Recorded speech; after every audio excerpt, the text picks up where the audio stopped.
Madam Minister, Excellencies, distinguished guests, dear colleagues, welcome to the side event, co-sponsored by the International Center for Migration Policy Development and the Interagency Coordination Group Against Trafficking in Persons, shortly called ICAT.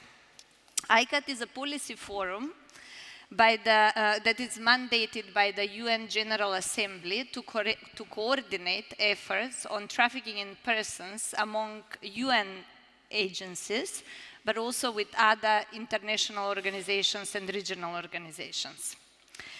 The panel discussion is entitled Beyond the Short Term, and we will discuss important issue in the crisis context, and that is how to address vulnerability to trafficking in persons. My name is Melita Gruevska-Graham. I'm the head of the ICMPD's Anti-Trafficking program, and it is my honor to moderate this panel discussion, which brings together three important stakeholders when it comes to anti-trafficking response. We have here with us a government representative, Minister Revenco, from the Ministry of Interior of the Republic of Moldova. We have a representative from an international agency, Mr. Ilias Chatzis, who is the chief of the UNODC's Trafficking and Smuggling section. And we have an award-winning author and an inspirational speaker who has captivated thousands by sharing her survivor story during the Rwandan genocide, Mrs. Jeanne Celestine. Welcome. Thank you.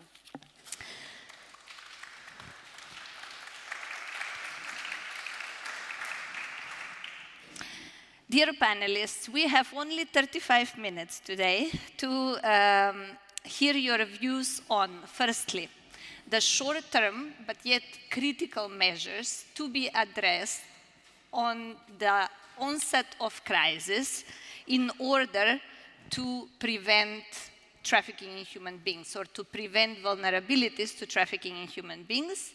And secondly, the long-term measures that need to be taken in order to mitigate the vulnerabilities to trafficking of populations that are displaced by conflicts on the longer term. So first round on the short-term measures and second on the longer term. Let me first start by asking Minister Revenco. Despite all the challenges that you have mentioned previously in the previous panel today, that Moldova is facing due to the big number of people fleeing the war in Ukraine, the Republic of Moldova has been at the front line of protection efforts for people fleeing the war in Ukraine.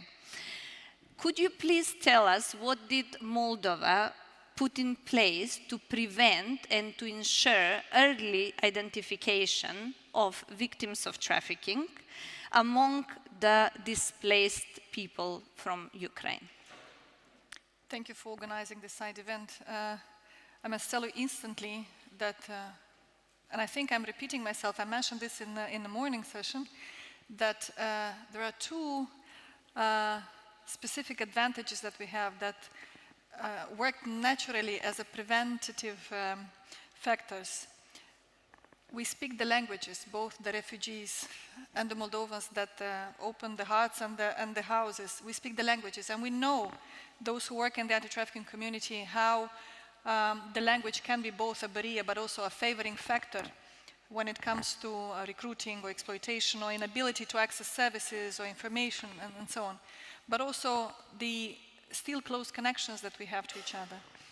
I was telling the other day also to journalists, I have friends in Ukraine, I have relatives. I don't think there is a Moldovan that doesn't have a friend or relative, and that worked a lot in terms of creating that friendly and safe environment. And I think that worked naturally as a factor that discouraged probably trafficking networks in their attempt to profit out of the vulnerable situation that the refugees are in. Nevertheless, I can surely say that after 7 months, our response mechanism to the threat of trafficking in human beings and smuggling among particularly the most vulnerable ones, women, children, elder people, is based on 4 pillars. First, we put together several instruments for reporting. The 112 service emergency service immediately was able to provide assistance in Ukrainian and in Russian language to the extent necessary and understandable by the Ukrainian refugees. We've also put together a specialized call center within the Bureau of Migration and Asylum. That's a specialized agency subordinated to the Ministry of Interior, handling and implementing the policies, therefore the procedures that regards the asylum seekers, the refugees, and in just matters of several days, this call center was able to provide several counseling in the same time in Ukrainian and in Russian languages, because not always we would see that a person coming from Ukraine is speaking Ukrainian. Many coming from Odessa, for example, region, were rather speaking Russian, so it was important for them to obtain information about current services, current impediments, ways to access relocation programs, or how to find houses or food, or many other very simple life-related questions were addressed. That was the second reporting instrument. We've also dedicated online platforms where the so-called demand and need could match the offer. We've seen how many Moldovans have availed themselves in assisting. Of course, we would understand that it could also integrate some risks, but therefore this platform immediately was taken in terms of management by a special group of volunteers created also and managed by the Ukrainians. So where the Ukrainian people would post their need. Now, any type of need you'd imagine that a person, if you can imagine that a person fleeing from the war would need, was placed on this platform, and immediately the others would check on the availability. But it was also possible within all of these platforms to report, to signal about a possible risk or violation, and so. That was number one. The second pillar is about preventing mechanisms. And of course, here I can definitely tell you about the fact that we've increased the patrolling in the communities where the refugees were accommodated. It was important that the police is present there, that everybody understands that we further overseeing the safety in the communities and the safety of the refugees as well. That is a very strong discouraging factor when it comes to criminals. Of course, it's also about informative billboards in all the border crossing points, in all the field camps. We've opened access and we encouraged the participation of specialized NGOs that assist women in risk, children in risk. And last but not least, and something that my team is very proud about, we've created a totally new, new because it had to match the timing prerequisites. Mechanism to prevent trafficking in children, particularly in children, because we've all seen, because of the war, and in order to facilitate the humanitarian corridors for the Ukrainians, certain derogations from the law have been approved by the Ukrainian government, such as children over 16 years could have, exit the country without any elder person accompanying this minor. Of course, we understand how risky is that situation. Then it was also made possible for the person to leave Ukraine not with a proxy from an authorized notary, but only with documents issued by territorial military entities. It's also was seen by us as a high risk of trafficking, of exploitation and smuggling. So what we managed with specialized NGOs and also with UNICEF team is to put together specialized standard operational, and they are already standard operational procedures. They are functioning at the border. So all cases that would include a child would be subject to the so-called secondary control, if you want, line. So there are specialized NGOs, social workers that are that work as a mobile team. They come at the border, they do this screening, they instantly intervene with all the assistance package. If necessary, they would even connect with the parent so that to confirm that there is no risk. I can tell you that this has worked very good.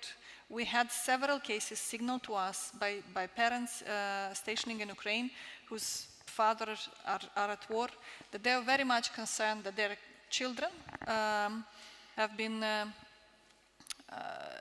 trafficked because they relied that in several days their children would be able to call them.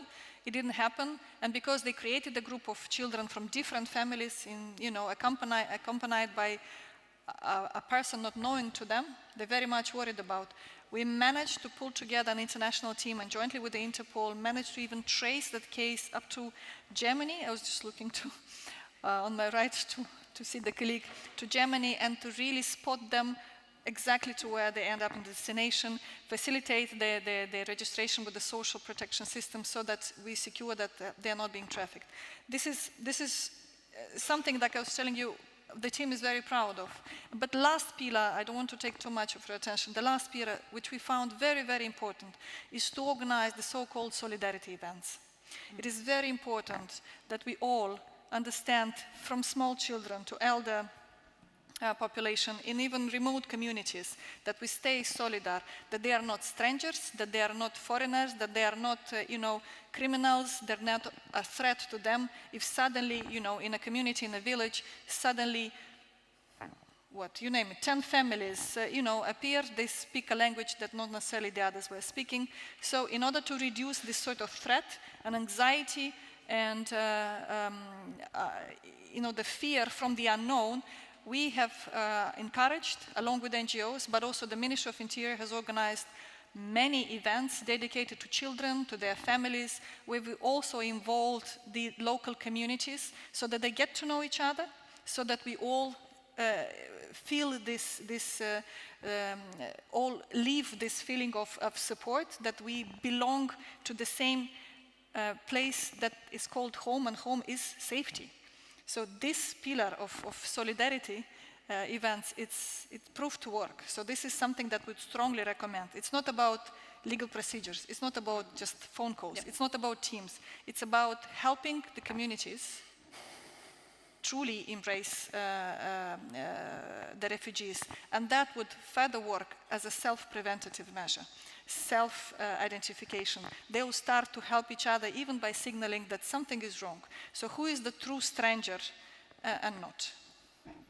Thank you, Madam Minister. It is impressive how comprehensively Moldova has tackled its first response since the start of the Ukrainian crisis in this three-pillar approach, which I also agree with you. I find the third pillar equally important as the others. Mr. Chatzis, the international community, in particular platforms such as ICAT and its members, play an important role in providing protection response to the most vulnerable. Can you tell us what the international community, ICAT, its agencies in particular, is doing in order to mitigate the vulnerabilities to trafficking and to protect vulnerable migrants from the risks of trafficking and from falling prey to traffickers in the context of humanitarian crisis? Thank you, Melita, and again, congratulations from my side as well for this event that comes at a very timely moment. Also, I would like to congratulate the government of Moldova for their efforts in this situation. It has been a tremendously challenging situation for a country of the geographical size and population size of Moldova, and the results have been very encouraging for all of us. I represent an organization of the United Nations system that is based here in Vienna, and it's basically at the heart of the United Nations efforts to address trafficking in persons. We work very closely with the ICMPD, with all governments, including Moldova, to address this crime. And there were obvious concerns when the war in Ukraine erupted. And the concerns were very strong because we had the experience of other conflicts, and we have seen what has been the results. We have seen Syria, we have seen Afghanistan, we have seen the Rohingyas, we have seen the Sahel, so we knew what was coming up. So it was very, very important that we acted immediately. One of the peculiar aspects of this war is that it's next to Europe, to the European Union in particular. So the flows were towards a group of countries that had the resources, had a lot of means and a lot of structures in place to address the problem. But still there were obvious gaps, and the gaps were immediately from the beginning. So our role was to try to see where we could plug in those gaps, where could we bridge these elements that were missing. And it's normal that they would be missing because nobody was expected so high numbers. Nobody was expected that there would be 90% or more of women and children traveling alone under duress and very difficult conditions, and nobody knew how long this would last. So it was very important that we find our place in this situation and see what we could do to help. Also, because the flows were towards Moldova and the European Union, but then they were directed outwards. So there are a lot of flows that were coming through Europe to other regions of the world. And I can tell you right now that we have confirmed cases of trafficking in persons in relation to the war in in Ukraine, that has but been reported to us by countries in other regions. And they came through Europe. So it is happening, it is here, and it's important that we act.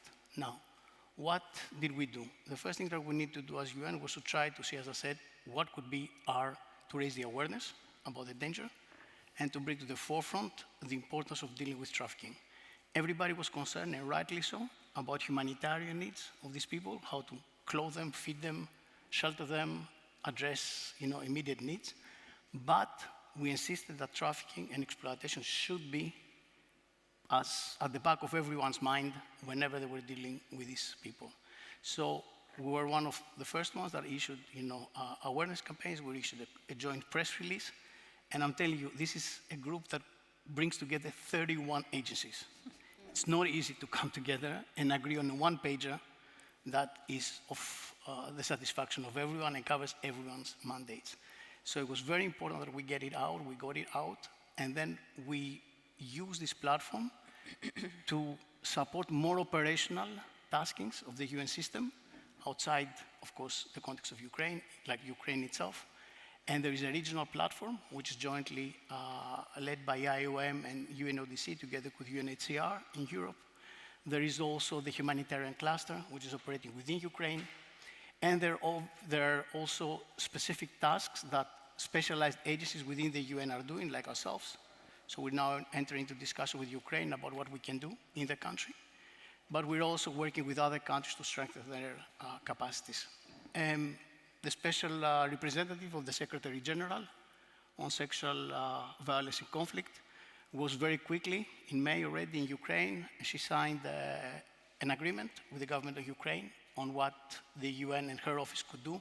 So we are supporting her and will be part of a mission to Ukraine to look at human trafficking within the context of the conflict.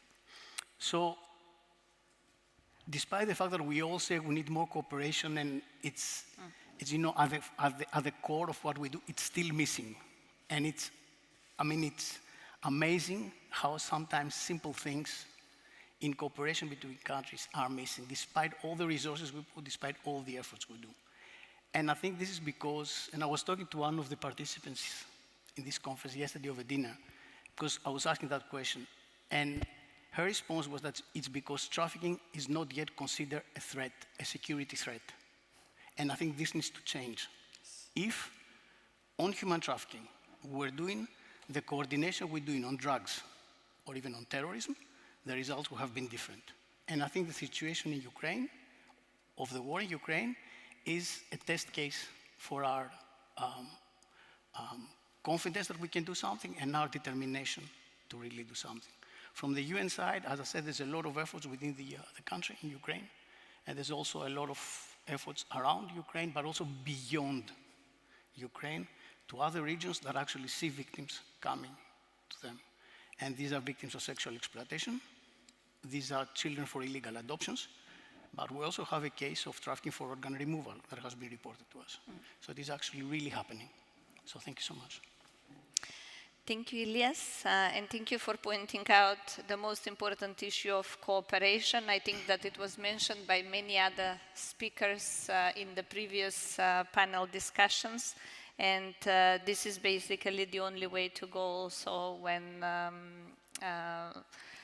if we want to have an effective response against trafficking in human beings. Now, let us look at these short-term measures from a different perspective. Mrs. Celestine, you have been confronted with the horrors of the war in Rwanda and survived trafficking in persons after fleeing in order to seek safety. What is, in your view, most important to address in the wake of crisis that trigger large-scale movements of people so vulnerable persons do not fall prey of traffickers? First, I want to thank everyone for being here. I want to thank ICMPD for the opportunity to be in this room. As I speak, I'm speaking as a regular, normal citizen. I'm not a politician. I'm not running for anything, so you're not getting political points out of me. I'm hoping that as I address my experience, it will be something will tug on your heart to do something about the crisis that we're seeing today. As a survivor of Rwandan genocide, one of the words that we used after the genocide was never again. And that's a term you hear over and over again, never again. Now, we are in 2022, and we know that by just this year, 272 million humans will need humanitarian aid, and that means protection as well. In 2022, we'll have 163 million of orphans, and as the minister confirmed, even in Ukraine, we're seeing many orphans in the country already. We'll have about 62 million refugees, so the never again really doesn't apply. It just becomes like another term that we use. But to answer your question, I want to give you a context of my life experience. In 1994, I was a 9-year-old living with my parents. I had everything a child could have dreamed of. My parents were business people, but that changed in a very quick turnaround. On April 7th of 1994, a very organized killing campaign was put in motion. In 100 days, over 1 million people vanished. And that also included both my parents and my siblings. And almost all the adult family members perished in that moment. So I became an orphan in the streets. And in order to survive that horror, I was actually hiding in the bushes with my 3-year-old twin sisters. I have a son who just turned 6, but I cannot imagine being in such an environment, hiding in the bushes, in the swamps, for as long as I had. But in those moments, right before the genocide ended, I was held captive by a man who not only sexually abused me, but he trafficked me into the Congo. And it was in the Congo where he was negotiating how much money that I was worth to get sold into marriage. And at that point, I was 10 years old. And so I share this story not because I want you to feel any different, but I want you to hear this story to know that this is the story that we are seeing coming from Ukraine. It is a story we're seeing from those, we mentioned 90% of the people who are fleeing Ukraine are children and women. Those are vulnerable population. My story is a story of women in Afghanistan and orphans. And my story is a story of people in Syria fleeing those conflicts. One of the things that usually doesn't get mentioned a lot is that rape is used as a weapon in most conflicts. And so it happened in Rwanda. It's not a secret. About 250 to 500,000 women were sexually abused, and many of them now endure HIV and AIDS and other illness that comes from sexual exploitation. So to really answer that question, we have to think about putting in place what works, and that's having humanitarian crisis plan, which addresses, as we mentioned before, food insecurities, water shortage, medical, especially for those who have, experienced trauma and PTSD, and also needing regular checkups.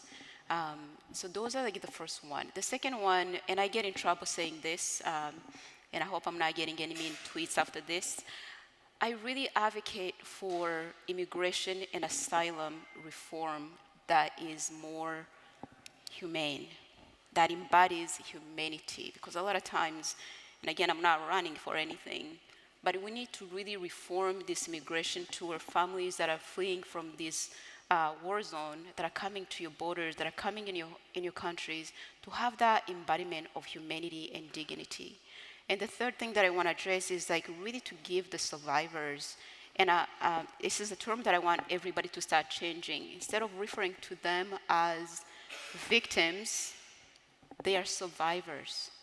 Give them the voice, listen to their stories, empower them, because as I share my life experience, it really sheds away a lot of the pain that we have experienced. So we are survivors, we are not victims, we are resilient. And so really create that space so that those people, vulnerable people, have a place to be able to be heard. Thank you, Mrs. Celestine.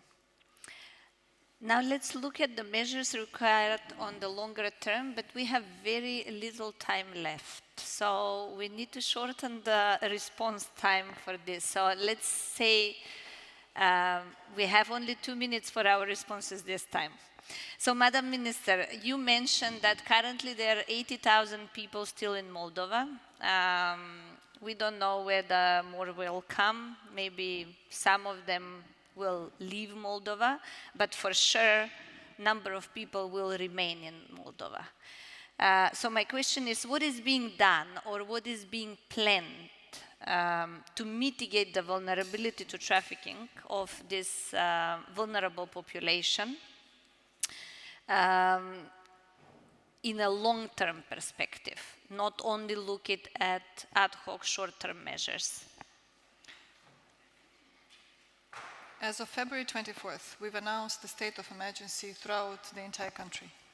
That activated a special mechanism that we use to take important and fast decisions to facilitate access of refugees to various services.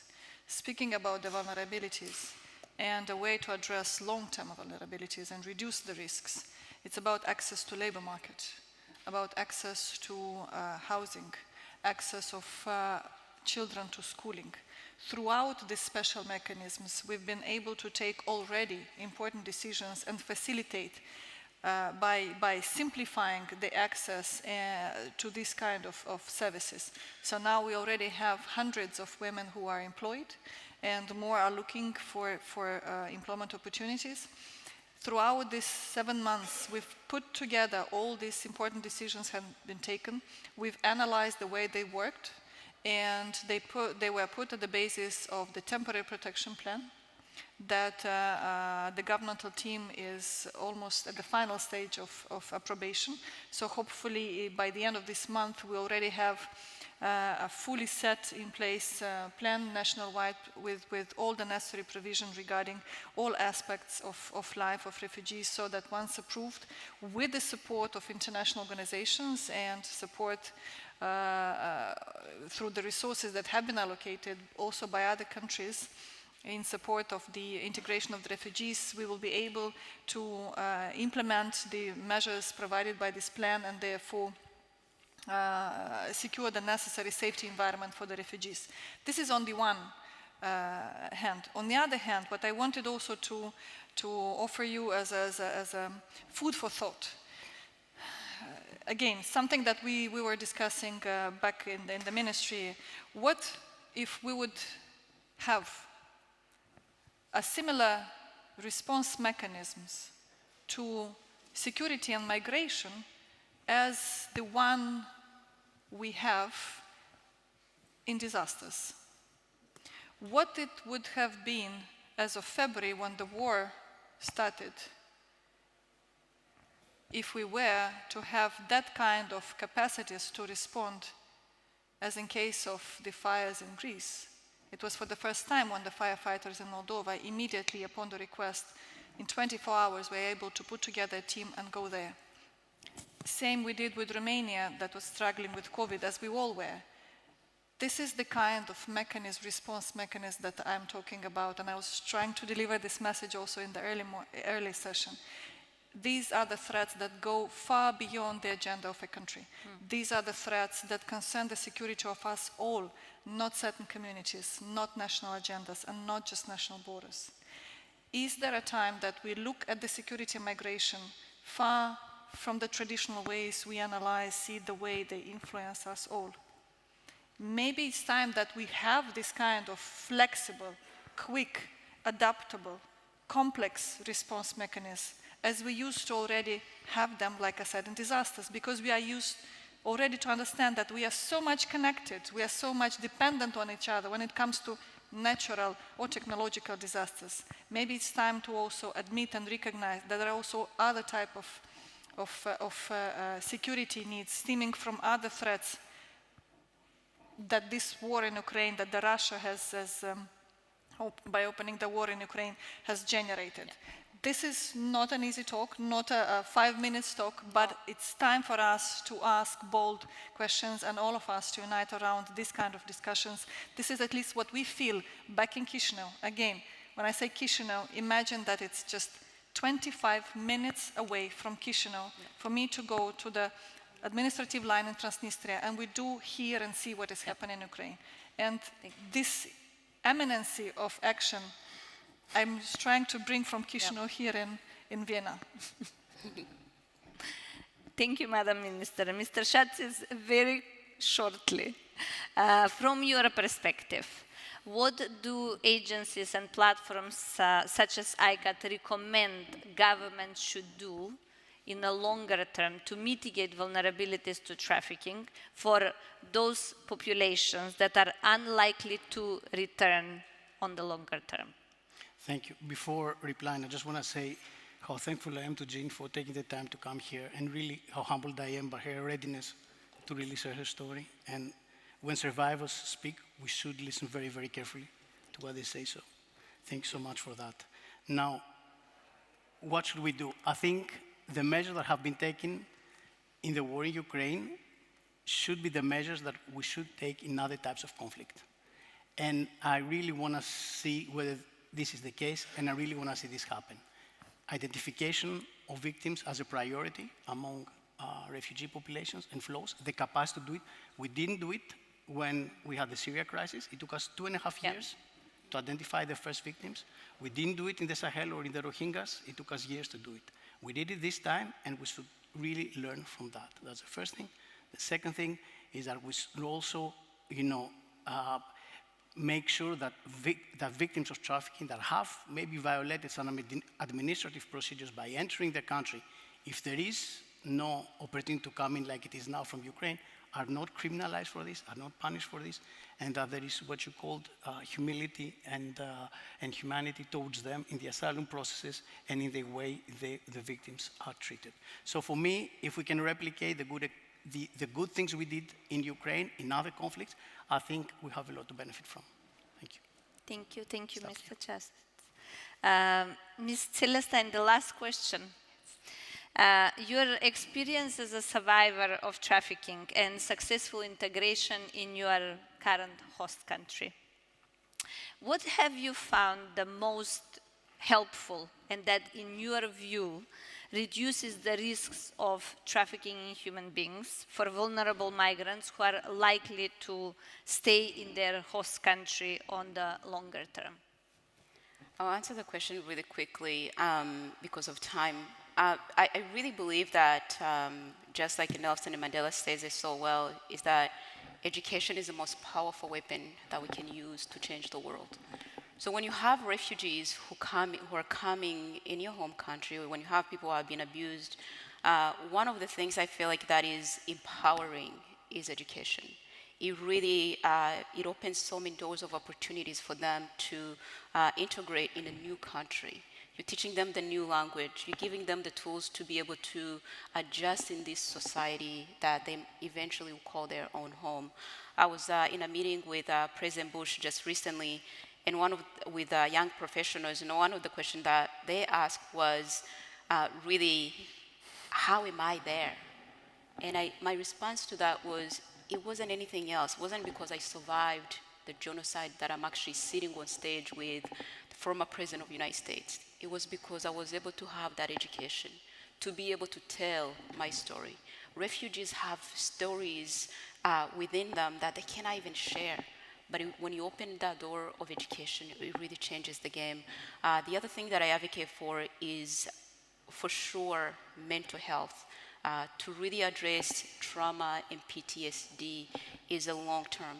In many countries, what I've seen in the past is that we send in professional counselors to do one-time assessment, and that's just not okay. That's not enough. You're actually re-traumatizing those individuals when you do one-time counseling.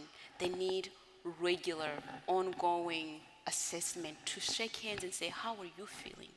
To really get them to a place and a point where they feel comfortable to be able to share not just their stories, but also to really live and know what they experienced wasn't their fault. They didn't choose the wars, or whether it's even like natural disasters. And again, we're running out of time, but I really appreciate the opportunity to be here. And I thank all of you for being here, because you hear these stories. Every single one of you can save a life. Every single one of you has a duty to help somebody else, a refugee, or people who have been in human trafficking situations. Thank you. Thank you. Thank you, Jeanne.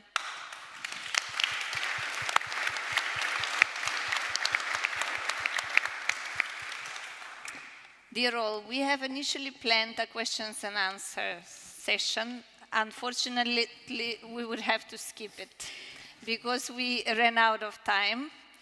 Let me just once again thank the three of you, Madam Minister, Mr. Chatzis, and Mrs. Celestine. I think the diversity of your inputs shed a specific light on the topic that was addressed today. And I sincerely hope that those of you who participated in the room and online will have gathered new ideas to improve the quality and effectiveness of anti-trafficking responses in Europe, but also around the world. Thank you very much for the participation. And please feel free to approach our panelists for the questions that you could have during the question and answer session. Thank you. Thank you. Thank you.